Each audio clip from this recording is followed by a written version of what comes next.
நான் சொல்கிறது ஒரு பொய் மாதிரி எடுத்துக்கோங்க. குழந்தை எப்படி பிறக்குது அப்படின்னு நம்ம தெரிஞ்சுக்கிட்டோம் அப்படின்னா, ஆணும் பெண்ணும் வந்து உடல் உறவு வைக்கும்போது பெண்ணோட விந்தும் ஆணோட விந்தும் சங்கமிக்கும், அதாவது இணையும், ஒன்றுக்கு ஒன்று பிணைஞ்சு இணையும். அப்போ பெண்ணோட விந்து எப்படின்னா ஒரு திரவ நிலையில் இருக்கும்.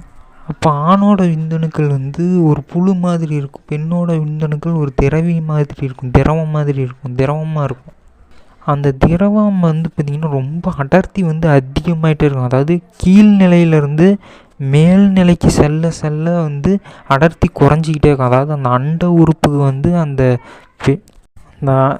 அண்ட உறுப்புக்கு செல்கிற வரைக்குமே அப்படியே கீழேருந்து அப்படியே கொஞ்சம் கொஞ்சமாக அடர்த்தி வந்து குறைஞ்சிக்கிட்டே அப்படியே வரும். ஸோ இந்த புழு மாதிரி இருக்கிற இந்த விந்தணுக்கள் என்ன ஆகுது அப்படின்னு பார்த்தீங்கன்னா,